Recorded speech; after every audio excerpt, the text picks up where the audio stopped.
Hi everyone, welcome to Cake Decorating Basics taught by Jermaine Malone from Cakes by Jermaine.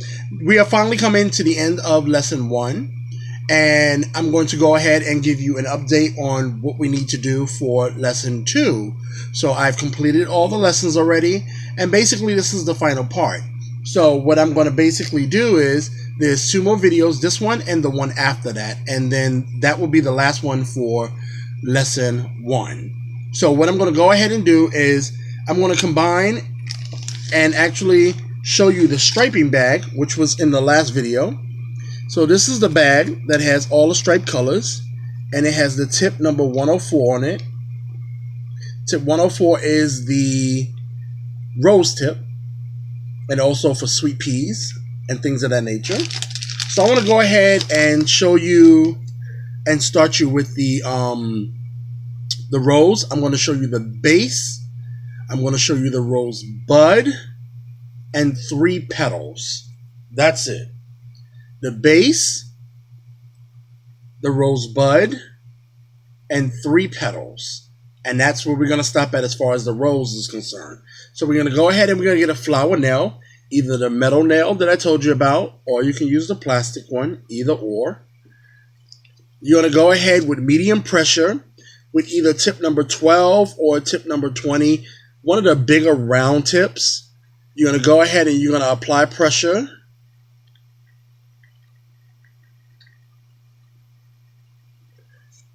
Actually, let me go ahead and take this off because I like it better when the tip is off. It makes it so much easier for me to use it.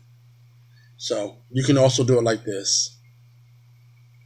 Build your mound up and release it. You want to go ahead and build a little mound. That's the first part of the rose. So we're doing 2 things here. We're doing striped bags, so I can show you what happens when you stripe the bag, the colors that come out, and we're doing 3 parts of the rose, which is the mound, the rose bud, and 3 petals.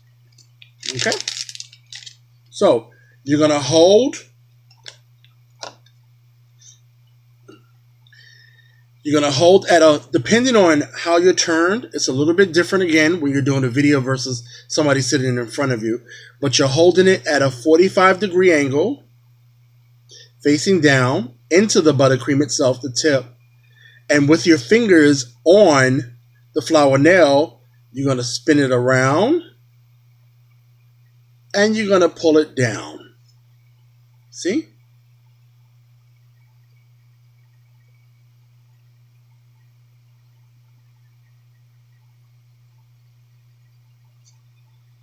From the tail, you're going to basically do what I call a rainbow motion. A rainbow motion, a rainbow motion, a rainbow motion. Keeping the tip straight up and down. It's the 104 tip. The fat part is at the bottom. The little part is at the top. So you're going to go in and you're going to go around 1, turning, go behind it, 2, turning, and go behind it, 3, turning. This will be the first part of your petal. So we did 1, the base, 2, the rosebud, and 3 petals. See?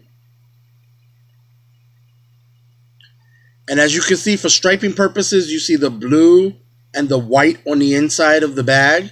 That was inside the bag because I striped it white and then I used blue on the inside of the bag itself. But this would be the first part of your rose. Let me go ahead and let me do that one more time.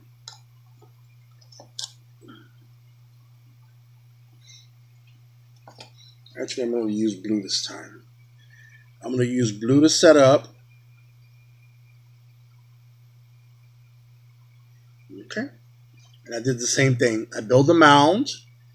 You want to go ahead and build it up a little bit, but not too high. Not too high. Depending, if you can find these in Michael's or Joann's, I think these, I'm not quite sure if they're Wilton or whatever, but they're little cones. You can actually practice with these too. And I'll show you, I'll do another one after I do this one, just to show you what I'm talking about because this is already done. But you should practice doing your mounds because this should be all edible items on your cake, and this is non-edible. You don't want to get a child to grab onto one of these and eat it by accident and swallow this. That you don't want to have happen. But for practice purposes, you can use these, or a secret, you can use Hershey Kisses. I use Hershey Kisses all the time.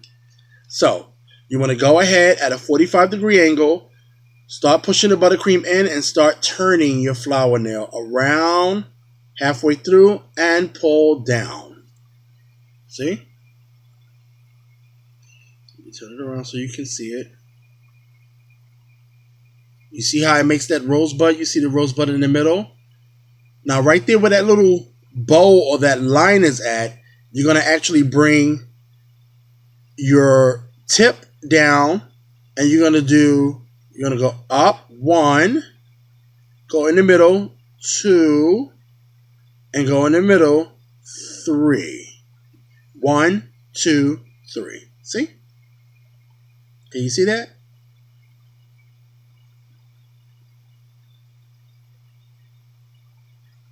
Let me just do a full roast for you so you can see exactly what it looks like. 1, 2, 3, 4. 1, 2, 3, 4, 5. See? There you go. And you have a full roast. That is what they call a Wilton rose. It's it's a rosebud 357. And I can show you another type of rose in just 1 second. So let me go ahead and put this away. And let me show you a different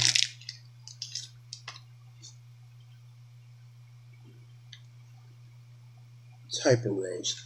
It would basically be the same thing, but just done a little bit faster. But it wouldn't be a 357. It'll just be petal, petal, petal, petal, petal. Swirl all the way around, pull down, and then just basically 1, 2, 3, and 1, 2, 3, 1, 2, 3, 1, 2, 3, and then you have a different type of rose. There's many, many, many, many ways of doing roses. Some people in Europe do it completely different than where we do it. I don't know if they have Wilton classes out in Europe, but majority of the people do it the 357 way. Some people do, some people don't. But that's all up to you how you want to do it. I'm teaching you the basics of the rose itself. So again, it's going to be the mound. Then you're going to go ahead and do the rosebud, which is squeeze while you're turning your flour nail and pull down at the same time. Go behind the line, and you're going to do a rainbow, rainbow, rainbow. So 1, lift up, pull back. 2, lift up, pull back while you're still in between your 2 fingers with the flour nail. See, like this? You're moving the flour nail with your fingers, so get used to doing that. Practice doing this with your fingernails because that is basically the motion that you're going to be doing for the entire thing. The rose is the hardest thing to do, and it takes the most practice out of everything that we're going to be doing. So make sure that you practice it a lot. Don't just sit there and practice it for 5 minutes. Do it over and over and over and over again.